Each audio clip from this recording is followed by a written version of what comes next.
पदार्थ तयार होतो त्याच्या गुणवत्तेचे काही निकष आहेत की नाही की आणि हे सर्रास हे निकष इकडे धाब्यावर बसवलेले आपण बघतो. काळा गुळ वापरण्यात येतोय चक्क.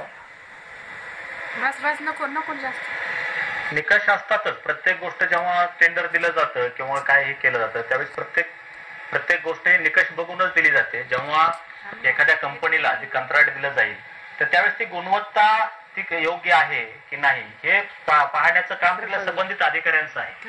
आणि गुणवत्ता बरोबर माल पोहोचतोय का किंवा ते बनवण्यात येणारे कारखाने ते कशा पद्धतीने बनवले जातात किंवा त्याच्यामध्ये माल कशा पद्धतीने तयार होतो आणि मग तो खाण्यासाठी योग्य आहे का याच्यासाठी स्वतंत्र अशी यंत्रणा शासनाची कार्यान्वित असताना सुद्धा त्यात वेळोवेळी तपासण्या व्हायला पाहिजेत आणि खालच्या यंत्रणेने ते काम केलं पाहिजे.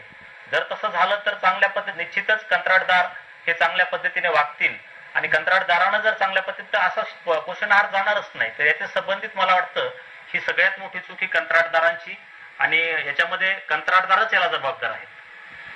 कंत्राटदार जबाबदार आहेत आणि त्यांनी कसं हे कंत्राट मिळवलं हा सुद्धा एक वेगळा विषय या सगळ्यामध्ये असणार आहे. संजनाजी, गुणवत्तेबद्दल आपण बोलतोय, जो पदार्थ बनून या कारखान्यातनं बाहेर पडतो आहे लक्ष त्यावर नक्कीच कोणाचं नाहीये, पण मग हे सुधारायचं कसं? या ठिकाणी अशा पद्धतीचे युनिट्स महाराष्ट्रावर चाललेले आहेत आणि हे युनिट चालू असताना त्यांना FDA लायसन्स अन्न औषध प्रशासनाचा त्या ठिकाणी लायसन्स पहिल्यांदा मिळवावे लागतात आणि हे लायसन्स घेत असताना ते लायसन्स देण्यासाठी मी मगाशी ज्या अटी सांगितल्या या सगळ्या अटींनी युक्त असं ते युनिट असणं गरजेचं आहे आणि त्यानंतरच त्यांना ते लायसन्स इश्यू केलं जातं.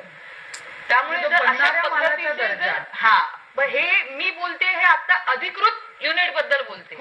असे जर अनधिकृत धंदे जर बाहेर कुठे सुरू झाले असतील अशा पद्धतीने शासनात वापरण्यात येणारा शासनाच्या योजनेत वापरण्यात येणारा पोषण आहार बनवण्याचे तर त्या ठिकाणी या बेकायदेशीर युनिटवर कार्यवाही झाली पाहिजे आणि जे युनिट प्रत्यक्षात अधिकृत युनिट चालू आहेत यांची तपासणी ही त्या ठिकाणी आम्ही सगळे जरी त्या योजनेचा भाग असलो तरी देखील त्याची तपासणी ही अत्यंत योग्य प्रकारे FDAचे सगळे नॉर्म्स त्या ठिकाणी वापरून आणि योग्य पद्धतीने झाली पाहिजे आणि स्वच्छता हायजीन त्या ठिकाणी राखली गेली पाहिजे.